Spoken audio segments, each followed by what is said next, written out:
Persembahan Anda dapat diberikan melalui transfer ke rekening GBI Petamburan atau dengan memindai QR Code dengan transaksi digital.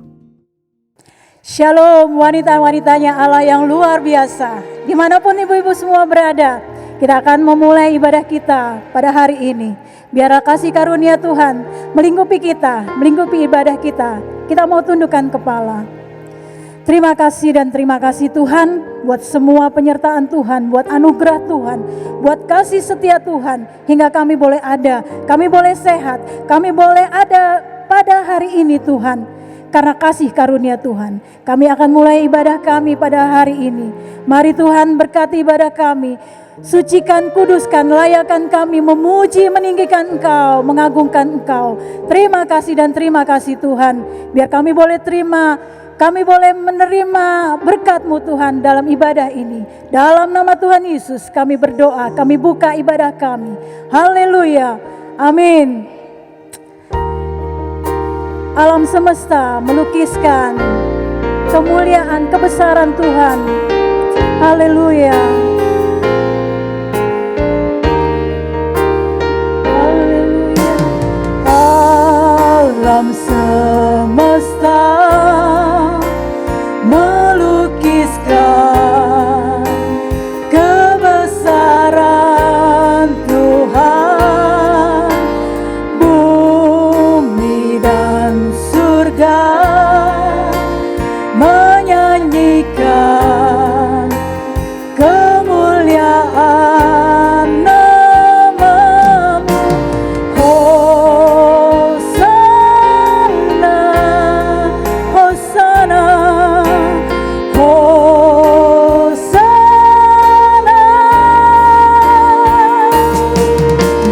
Layak dipuji, disembah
dimuliakan, diagung-agungkan.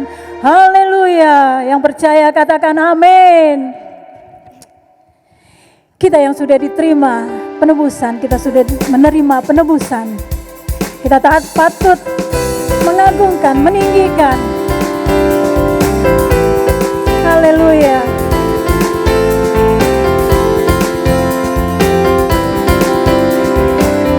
Kami yang ditebus, kami yang telah ditebus dengan darah yang kudus, yang angkat pujian bagimu.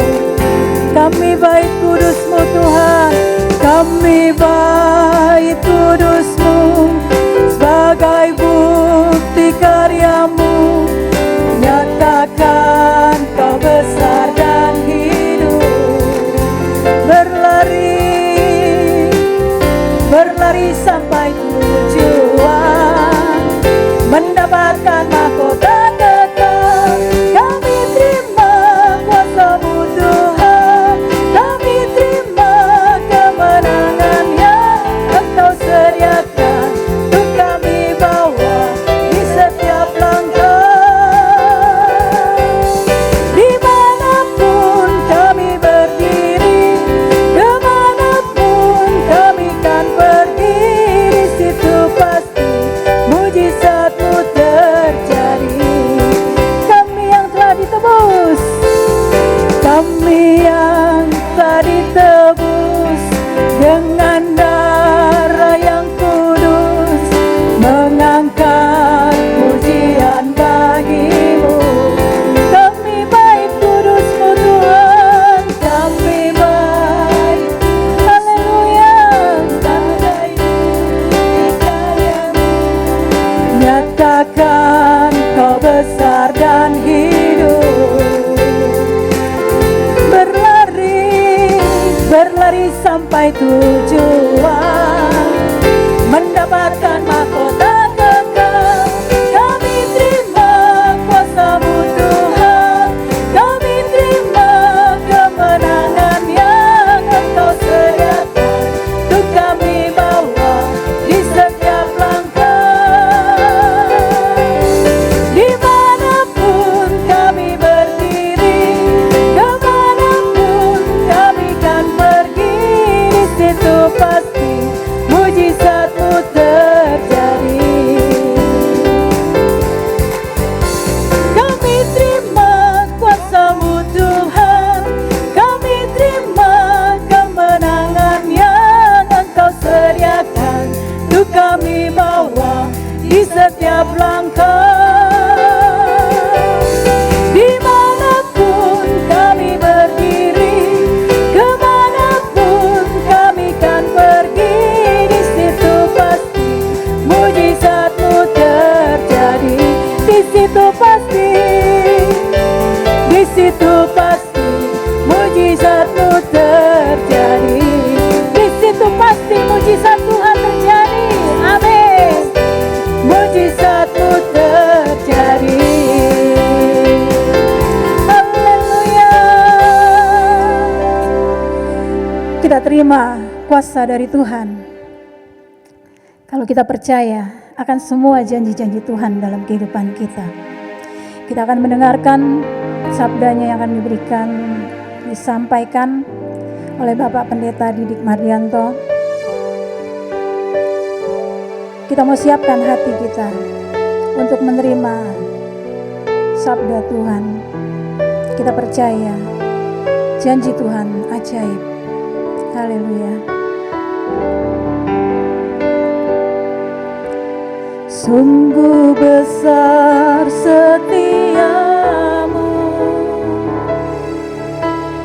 Kau nyatakan bagiku.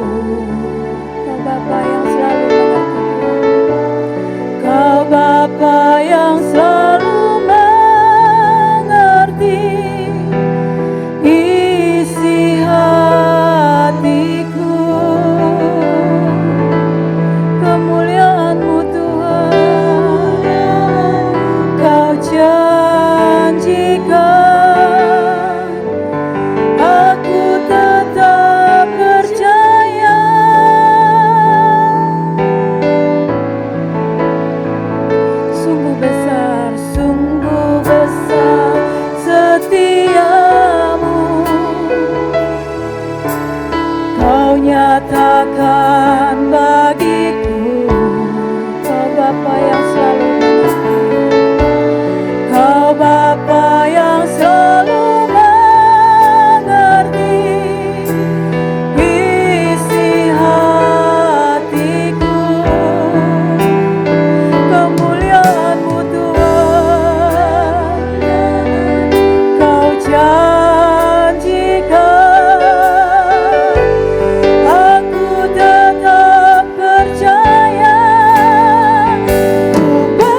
yang akan menyampaikan firman-Nya.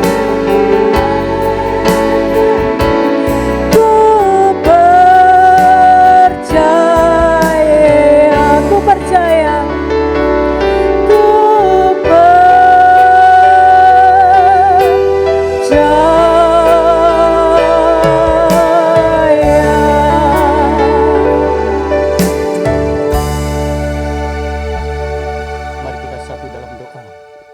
Bapa di dalam surga, Tuhan kami sembah dalam nama Tuhan Yesus Kristus. Pagi hari ini kami bersyukur kepadamu, kalau sebentar kemudian kami boleh mendengarkan kebenaran-Mu. Kebenaran-Mu ini biarlah membuka mata dan telinga hati para wanita yang ada di tempat ini dan yang sedang mendengarkan. Kami percaya Tuhan, kebenaran-Mu akan menyingkapkan dan kebenaran-Mu akan memberikan sesuatu kekuatan yang baru, sehingga kami berjalan hari lepas hari semakin berkenan kepadamu, supaya kelak kami masuk di dalam kekekalan yang Engkau janjikan buat setiap orang yang setia dan percaya kepadamu. Di dalam nama Tuhan Yesus, kami juga sudah berdoa dan mengucap syukur. Sembunyikan hamba-Mu untuk tidak mencuri kemuliaan-Mu, agar apa yang kami kupas, agar apa yang kami sampaikan, semuanya untuk tujuan kemuliaan bagi nama-Mu. Amin. Salam para wanita yang luar biasa. Pada saat ini saya akan mengambil sebuah judul khotbah saya yang mungkin agak berbeda, sesuai dengan perikop yang ada di dalam Yohanes 8, pasal 8, ayat 1 sampai dengan yang ke-11, yaitu tentang perempuan yang berzina. Kita sudah sering mendengar ayat ini dan sudah sering mendengar kisah ini, mungkin juga sudah sering mendengar khotbah ini. Tetapi kalau sekarang saya sampaikan karena ada sesuatu yang ingin saya perjelas lagi, yaitu tentang apa yang menjadi perikop ini. Di mana yang perikop tentang perempuan berzina ini orang mengambil endingnya saja. Di mana Yesus mengampunin orang, yaitu perempuan yang sedang berbuat zina. Kalau ini yang diambil dan kalau ini yang ditangkap, ini sangat berbahaya buat iman kekristenan kita, buat moral kekristenan kita. Kenapa? Karena nanti orang akan gampang berbuat zina, sehingga nanti mereka berkata, toh Tuhan Yesus sudah mengampuni perempuan yang berzina. Oleh sebab itu, mari saya akan mengupas tentang prosesnya. Kenapa Tuhan Yesus mengampuni perempuan yang berzina? Di dalam pasal yang 8 ayat 1 sampai dengan yang ke-11, sebelum kita baca ayat yang pertama, kita melihat di dalam Alkitab kita, di situ ada pasal 7, yaitu ayat 53 yang nyempil atau yang menjadi satu dengan pasal 8. Di dalam pasal 8 ini ada ayat 53 dari pasal 7 yang masuk di dalam pasal 8. Apakah ini disengaja? Apakah ini sebuah kesalahan? Saya yakin tidak. Ini disengaja. Kenapa? Karena ayat 58 ini menjadi penghubung antara pasal 7 dan pasal 8. Di dalam ayat yang ke-53 dari pasal 7, demikian bunyi firman Tuhan. Lalu mereka pulang masing-masing ke rumahnya. Kemudian ayat satunya, tetapi Yesus pergi ke Bukit Zaitun. Ayat 53 dari pasal 7 dan ayat 1 dari pasal 8 ini merupakan satu paragraf. Berarti satu rangkaian. Apa maksudnya ini? Inilah nanti yang akan memberikan penjelasan supaya kita bisa masuk di dalam pasal 8 ayat 1 sampai 11. Ini akan menjadi jelas ketika kita melihat ayat penghubung, yaitu ayat sebelumnya di dalam pasal yang ke-7. Di situ dikatakan lalu mereka pulang masing-masing ke rumahnya, berarti sebelum mereka pulang mereka berkumpul. Nah, apa yang menyebabkan mereka berkumpul ini? Di dalam pasal yang ke-7 ayat yang ke-14 dan yang ke-15 saya mau bacakan. Waktu pesta itu sedang berlangsung, Yesus masuk ke Bait Allah lalu mengajar di situ. Pesta apa? Pesta Hari Raya Pondok Daun. Dan ayat 15-nya, maka heranlah orang-orang Yahudi dan berkata, bagaimanakah orang ini mempunyai pengetahuan yang demikian tanpa belajar? Di sini kita bisa menggambarkan bahwa Yesus ketika sedang mengajar di Bait Allah, orang-orang Yahudi heran, orang-orang Yahudi takjub kepada pengajaran Yesus. Kenapa? Karena Yesus mengajar disertai dengan kuasa, disertai dengan hikmat Tuhan. Berbeda dengan ahli Taurat, orang-orang Farisi ketika mereka mengajar, ketika mereka berbicara, mereka hanya sekedar lepas saja mengupas daripada hukum Taurat itu. Langsung kita akan melihat lagi di dalam pasal 7 ayat yang ke-25 dan yang ke-26. Beberapa orang Yerusalem berkata, "Bukankah dia ini yang mereka mau bunuh?" 26, "Dan lihatlah, ia berbicara dengan leluasa dan mereka tidak mengatakan apa-apa kepadanya.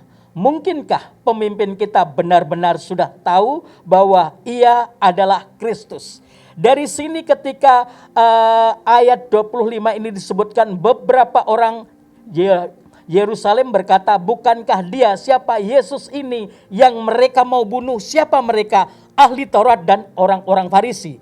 Jadi rupanya di dalam pasal 7 ini dijelaskan bagaimana ketika Yesus memberikan pengajaran, Yesus memberikan firman Tuhan di Bait Allah, ada orang-orang banyak yang begitu respect dengan apa yang Yesus ajarkan. Sementara orang-orang Farisi dan ahli-ahli Taurat ini, mereka mulai kekurangan pamor. Itulah sebabnya mereka iri, mereka dengki kepada Yesus sehingga mereka berencana mau membunuh.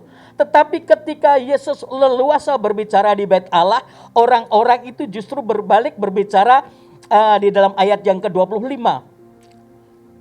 26, "Dan lihatlah, ia berbicara dengan leluasa dengan mereka, tidak mengatakan apa-apa kepadanya. Mungkinkah pemimpin kita benar-benar sudah tahu bahwa ia adalah Kristus?" Orang-orang menyangka ketika Yesus leluasa berbicara di Bait Allah, dikirain orang-orang Farisi dan ahli Taurat sudah mengetahui tentang siapa Yesus. Tidak, sebetulnya ada konflik yang menimbulkan kebencian di dalam pasal yang ke-7 itu. Saya akan kupas lagi pasal 7 ayat 44. "Beberapa orang di antara mereka mau menangkap dia, tetapi tidak ada seorang pun yang berani menyentuhnya, karena saatnya belum tiba," di dalam ayat yang ke-30. Jadi mereka, siapa ahli Taurat dan orang-orang Farisi mau berusaha menangkap Yesus, tetapi saatnya belum tiba. Maka konflik itu memanas hingga Yesus mau dibunuh. Nah, sekarang kita akan melihat kembali di dalam teks pasal yang ke-8. Kalau tadi dikatakan bahwa ayat 53 pasal 7, mereka masing-masing pulang ke rumahnya dan Yesus pergi ke Bukit Zaitun. Untuk apa? Berdoa. Inilah kebiasaan Yesus. Selesai mengajar, dia berdoa. Selesai mengajar, dia berdoa. Gaya hidup Yesus. Ayat yang kedua dari pasal 8. "Pagi-pagi benar ia berada lagi di Bait Allah dan seluruh rakyat datang kepadanya. Ia duduk dan mengajar." Inilah perbedaan Yesus yang luar biasa, yaitu Yesus setelah mengajar, dia berdoa. Selesai mengajar, dia berdoa. Dan kemudian apa yang terjadi? Pagi-pagi selesai dia berdoa di Bukit Zaitun, dia sudah berada kembali di Bait Allah. Untuk apa? Mengajar. Di situ dikatakan seluruh rakyat datang kepadanya dan ia duduk sedang mengajar. Gaya hidup Yesus terlihat nyata bahwa Yesus senang berdoa, Yesus selalu mengajar. Nah, ketika Yesus sedang mengajar, mari kita melihat rencana jahat yang terjadi ahli-ahli Taurat dan orang-orang Farisi yang tadi di pasal 7 mereka benci, mereka iri dan mereka merencanakan untuk pembunuhan. Di dalam ayat yang ketiga sampai dengan yang ke-6. Saya membacakan di dalam pasal yang ke-8, Yohanes pasal 8 ayat 3 sampai 6. Ayat 3, "Maka ahli-ahli Taurat dan orang-orang Farisi membawa kepadanya seorang perempuan yang kedapatan berbuat zina." Ayat keempat, "Mereka menempatkan perempuan itu di tengah-tengah lalu berkata kepada Yesus, 'Rabi, perempuan ini tertangkap basah ketika ia sedang berbuat zina.'" Ayat yang kelima, "Musa dalam hukum Taurat memerintahkan kita untuk melempari perempuan-perempuan yang demikian. Apakah pendapatmu tentang hal ini?" Ayat yang ke-6, "Mereka mengatakan hal itu untuk mencobai dia supaya mereka memperoleh sesuatu untuk menyalahkannya. Tetapi Yesus membungkuk lalu menulis dengan jarinya di tanah. Sebelum saya bahas ayat 3 sampai 6 ini, saya ingin memberitahukan tentang data-data siapa ahli Taurat dan orang Farisi. Ahli Taurat itu adalah pakar di dalam menerangkan atau mengajarkan tentang hukum Taurat. Ahli Taurat juga menyusun peraturan keagamaan orang-orang Yahudi. Sehingga lewat peraturan agama itu, ahli Taurat ini bisa mengatakan ini boleh dan ini tidak boleh. Kemudian, ahli Taurat adalah pemimpin di dalam bait Allah. Ahli Taurat punya kedudukan dan disegani dalam pemerintahan Roma. Kemudian, ahli Taurat juga menjadi anggota Mahkamah Agama atau Sanhedrin. Nah, kemudian saya akan menerangkan tentang orang Farisi. Orang Farisi adalah kelompok orang saleh, memelihara dan menekuni Taurat secara penuh. Pemimpin rohani dan kelompok yang berkuasa di bait Allah. Orang Farisi banyak mempunyai kedudukan di dalam pemerintahan Roma dan membantu pemerintah Roma baik di dalam keagamaan tetapi juga di dalam masalah politik. Punya pengaruh yang kuat di zaman Yesus. Nah, sekarang kita melihat reputasi yang luar biasa daripada ahli Taurat dan orang-orang Farisi yang punya kedudukan tinggi di bait Allah dan dia punya reputasi yang luar biasa sebagai pakar-pakar hukum Taurat. Tiba-tiba dia menyeret perempuan yang berdosa ini di tengah-tengah Yesus sedang mengajar di bait Allah. Suasana ibadah, suasana pengajaran Yesus di bait Allah itu rusak. Karena apa? Karena ahli Taurat dan orang-orang Farisi ini membawa perempuan. Dan ayat tadi mengatakan mereka menempatkan perempuan ini di tengah-tengah. Suasana menjadi kacau. Kita melihat hanya karena faktor benci, faktor iri, faktor dengki daripada orang-orang Farisi dan ahli Taurat kepada Yesus. Mereka merusak suasana sakral daripada bait Allah, di mana bait Allah yang harusnya ditinggikan, bait Allah yang harusnya disucikan, bait Allah yang harusnya dihormati, bait Allah yang harusnya menjadi tempat untuk orang memuji, menyembah Allah. Tetapi suasana itu menjadi rusak ketika orang-orang Farisi dan juga ahli Taurat menyeret perempuan berzina dan membawa ke tengah-tengah daripada suasana di mana Yesus sedang mengajar di bait Allah. Ini loh yang kita harus sorotin.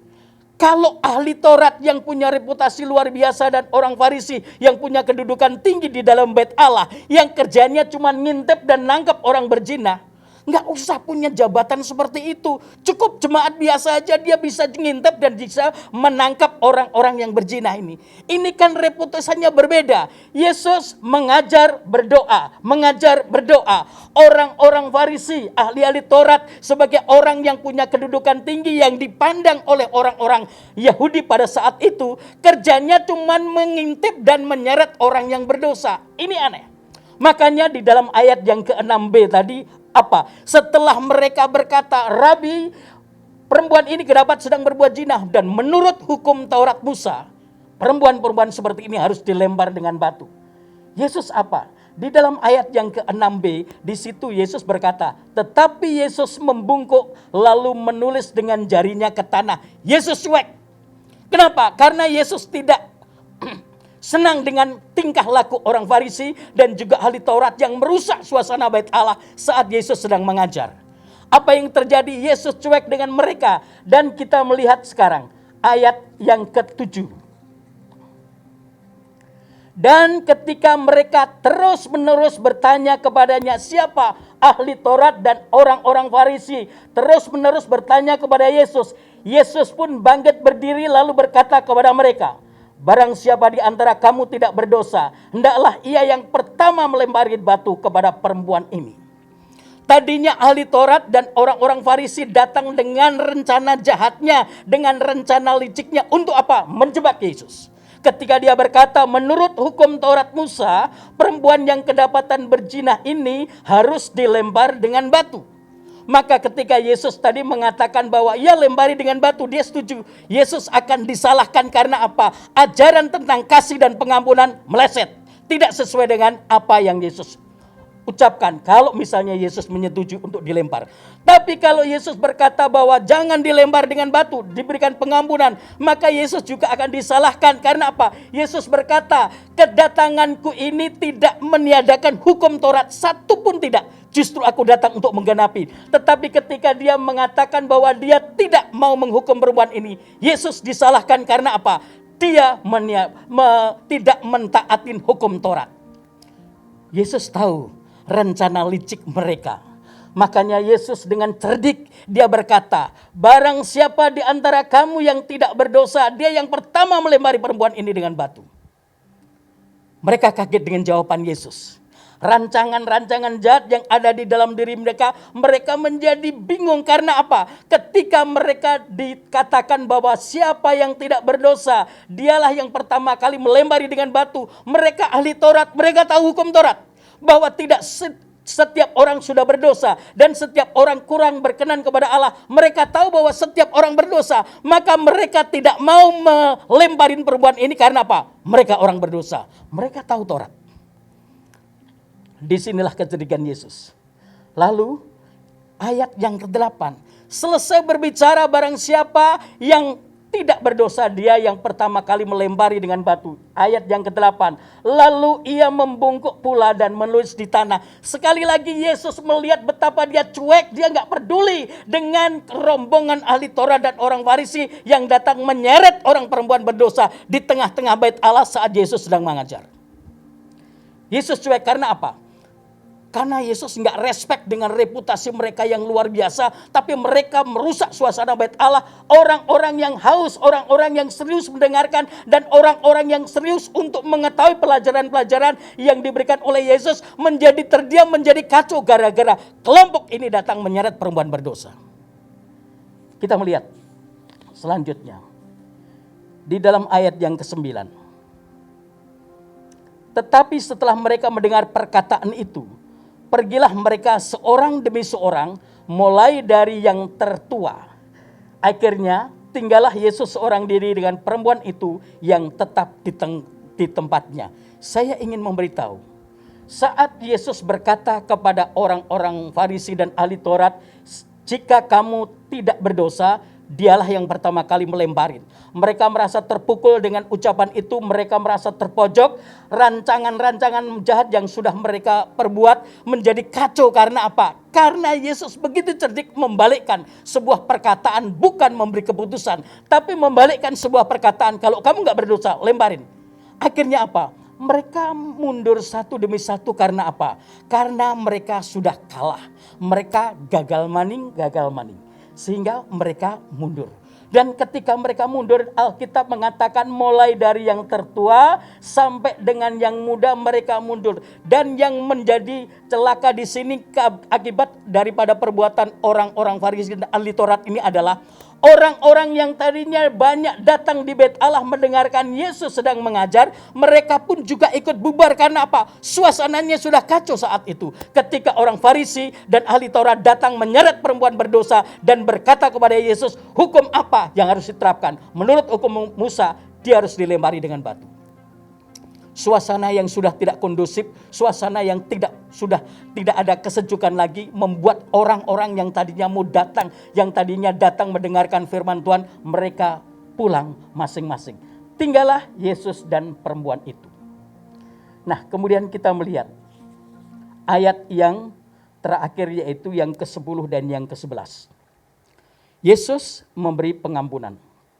Lalu Yesus bangkit berdiri dan berkata kepadanya, maksudnya kepada perempuan itu, hai perempuan, di manakah mereka? Tidak adakah seorang yang menghukum engkau? Ayat 11, jawab perempuan itu, tidak ada Tuhan. Lalu kata Yesus, aku pun tidak menghukum engkau, pergilah dan jangan berbuat dosa lagi mulai dari sekarang ini. Kita lihat. Ketika Yesus memberikan pengampunan kepada perempuan ini, karena apa? Perempuan ini reputasinya sudah habis. Bayangin ketika dia kedapatan sedang berbuat zina, dari tempat di mana dia berbuat zina, diseret sepanjang perjalanan menuju bait Allah. Dan di bait Allah, Yesus sedang mengajar dengan orang-orang banyak. Perempuan ini ditempatkan di tengah-tengah, ayatnya tadi sudah kita baca. Perempuan ini diperlakukan tidak adil, perempuan ini dihakimi, perempuan ini reputasinya sudah hancur karena apa? Saat dia dibawa sepanjang perjalanan, orang-orang melihat dan orang-orang tahu siapa perempuan ini. Apalagi ketika dia dibawa di bait Allah, orang-orang yang datang di Bethlehem itu ke bait Allah melihat apa yang diperbuat oleh perempuan ini. Dengan kata lain, perempuan ini diadili, perempuan ini diperlakukan tidak adil, perempuan ini dihakimi, perempuan ini dipermalukan, perempuan ini dihancurkan reputasinya. Kenapa dia merasa tidak adil? Ayatnya jelas tadi. Orang-orang Farisi, ahli Taurat itu berkata bahwa perempuan ini kedapatan sedang berbuat zina. Artinya ketika sedang berbuat zina, sedang terjadi pelaksanaan perjinaan itu, sedang dilakukan perjinaan itu. Nah, kalau perjinaan itu dilakukan berarti bukan sendiri. Artinya adalah perempuan, ada laki-laki. Tapi kenapa yang diseret perempuan? Bukan yang laki-lakinya juga ikut diseret. Ini perempuan ini diberlakukan tidak adil, perempuan ini dipermalukan, perempuan ini dihakimi, reputasi dia sudah hancur. Itulah sebabnya Yesus memberikan pengampunan karena perempuan ini diperlakukan tidak adil, perempuan ini dihakimi, perempuan ini masa depannya sudah hancur. Maka Yesus memberikan kesempatan untuk merubah sikap perempuan ini dengan berkata, memberikan pengampunan dan juga memberikan kesempatan, tetapi sekaligus memberi perintah. Jelas di dalam ayat yang ke-11. Aku pun tidak menghukum engkau, pergilah dan jangan berbuat dosa lagi mulai dari sekarang. Artinya ada sebuah pengampunan, tapi ada sebuah kesempatan yang diberikan, tetapi ada juga perintah, mulai dari sekarang jangan berbuat dosa lagi. Kenapa? Yesus datang bukan untuk mencari yang benar, tapi Yesus datang ke dalam dunia ini untuk mencari orang berdosa, mencari orang terhilang. Supaya apa? Supaya mereka dipulihkan, supaya mereka diberikan pertobatan, supaya mereka diberikan kebenaran dalam kehidupannya, yang akhirnya nanti mereka ini bisa masuk di dalam kekekalan, di mana Tuhan sudah merancang di dalam kerajaan surga. Dengan kata lain, Yesus menggagalkan rancangan iblis, di mana iblis itu hanya membunuh, membinasakan orang-orang yang sudah berdosa supaya dibunuh. Karena apa? Ketika dia bunuh, dia masuk di dalam neraka bersama-sama dengan iblis. Yesus sedang menggagalkan rancangan iblis. Ini loh yang ingin saya sampaikan, bukan sekedar Yesus mengampunin orang yang berdosa, seakan-akan Yesus sedang meremehkan orang yang berzina, bukan. Dosa itu di dalam kekristenan tidak ada yang besar, tidak ada yang kecil, tidak ada yang merah atau yang hitam, nggak ada, semua dosa sama. Kita lihat orang-orang Farisi dan ahli Taurat punya kedudukan, punya pengetahuan yang luar biasa, dan dia mempunyai jabatan yang luar biasa di bait Allah. Tetapi dia punya iri, dia benci kepada Yesus, dia punya rancangan jahat untuk membunuh. Ini dosa. Dosa seperti ini yang sering disembunyikan. Dengan jabatan, dengan kekayaan, dengan reputasi, dengan kehormatan. Mereka merasa dihormati, mereka merasa disegani, maka dosanya tidak diperhitungkan. Sedangkan perempuan ini cuman pembuat zina, dia diseret, diadilin. Ini loh yang ingin kita kupas di dalam prosesnya. Perempuan ini mendapat perlakuan, perempuan ini rela dipermalukan, rela diperlakukan tidak adil, rela reputasinya dihancurkan. Maka perempuan ini berdiam saja. Dan akhirnya Yesus memberikan pengampunan. Karena apa? Perempuan ini diberi kesempatan untuk hidup. Yang ingin kita lihat di sini adalah, mari sebagai orang ahli Taurat dan orang Farisi, harusnya itu menyelesaikan masalah orang, bukan mencari kesalahan orang. Iri, dengki, benci, dan rencana untuk membunuh Yesus, itu adalah dosa yang direncanakan. Dosa yang begitu besar. Perempuan ini rela diperlakukan apa? Kenapa? Yesus mengampuninya karena kasih menutup segala sesuatu. Kasih mengampuni musuh. Nah, inilah yang diajarkan Yesus lewat peristiwa perempuan berdosa, perempuan yang sedang berzina ini saat dibawa oleh ahli-ahli Taurat dan orang-orang Farisi di bait Allah. Yesus ingin memperlakukan sebuah keadilan. Yesus ingin memperlakukan orang-orang yang berdosa tapi punya kedudukan tinggi, orang-orang yang berdosa sebagai ahli Taurat, dia pun juga layak dihukum. Makanya Yesus cuek ketika mereka datang. Makanya Yesus cuek ketika mereka memperlakukan perempuan ini dengan berkata-kata yang luar biasa. Yesus cuek, cuman membungkuk di tanah dan menulis. Nah, akhirnya Bapak Ibu-ibu yang kekasih dalam nama Tuhan Yesus, sebagai suatu gambaran adalah bahwa mari dalam kehidupan ini jangan mencari kesalahan orang dan jangan mempermalukan orang yang jelas bersalah supaya kita kelihatan lebih baik. Karena apa? Kita juga berdosa. Kita juga butuh pengampunan Tuhan. Kita juga butuh supaya Tuhan mengurapin hidup kita, menjadikan kita baru. Amin untuk kebenaran firman Tuhan. Ada sebuah lagu pujian yang berkata, ku bersyukur buat kasih-Mu menyelamatkan hidupku. Sebagaimana kasih Yesus juga mengampuni dan memberikan kehidupan kepada perempuan yang berzina ini. Kita pun juga masing-masing berdosa. Kita pun juga layak mendapatkan pengampunan. Maka ketika Yesus sudah mengampuni, kita bersyukur buat kasih dan anugerah Yesus yang luar biasa itu.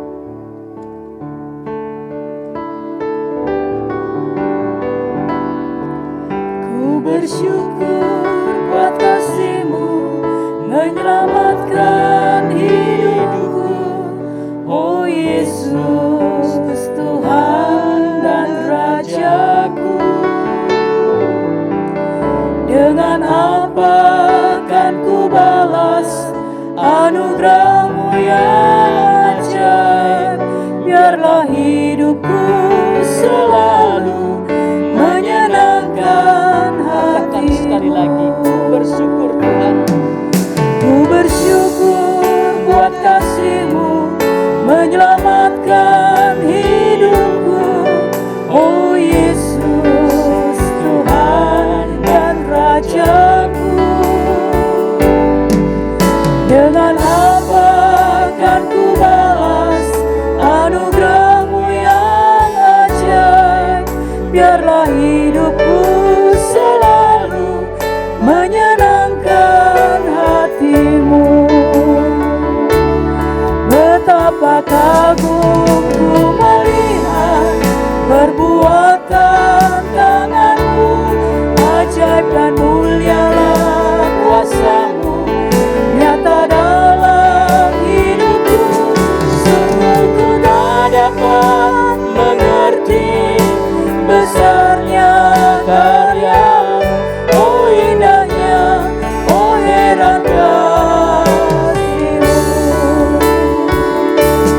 Betapa kagum ku melihat perbuatan tangan-Mu, ajaib dan mulialah kuasa-Mu nyata dalam hidupku. Sungguh ku tak dapat mengerti besarnya karya, oh indahnya, oh heran kasih-Mu. Oh indahnya, oh heran kasih-Mu.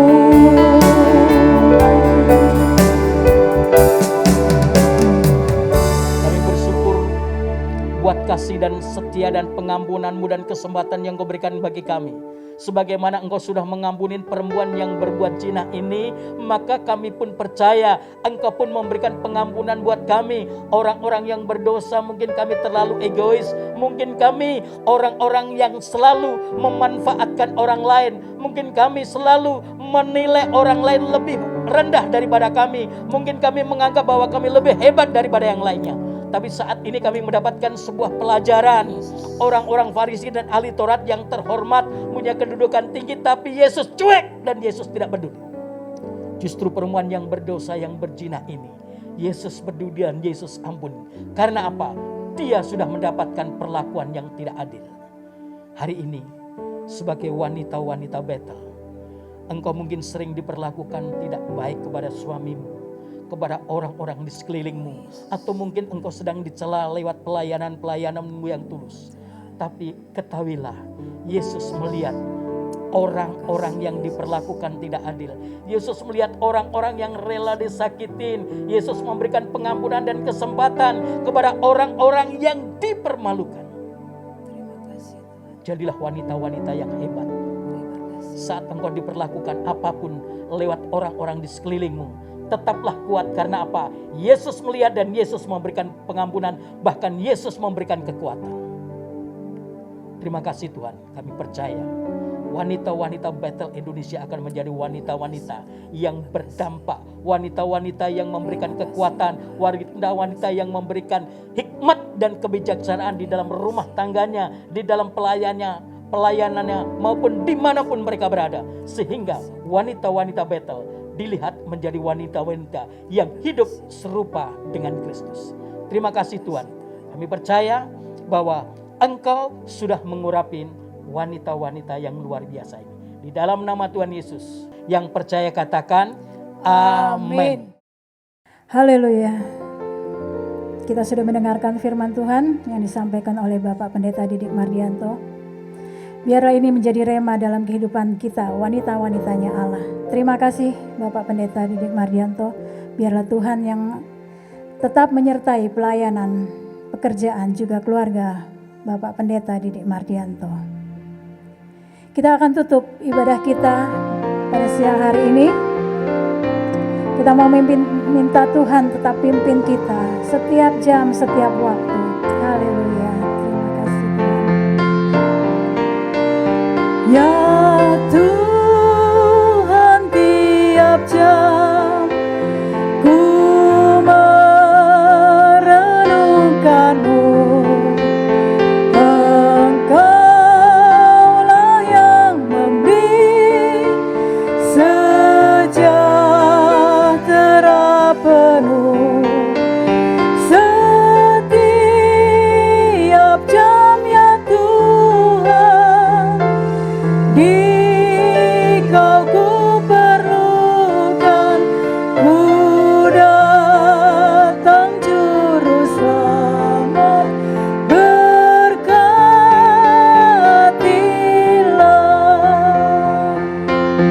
Ya Tuhan, tiap jam. Ya Tuhan, tiap jam.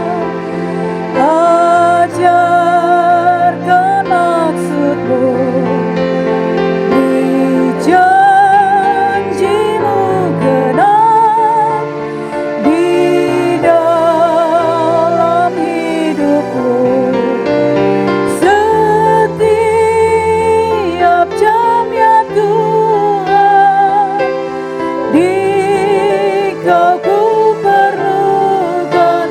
Ku datang juru selamat, Ku datang juru selamat. Ku datang juru selamat, berkatilah.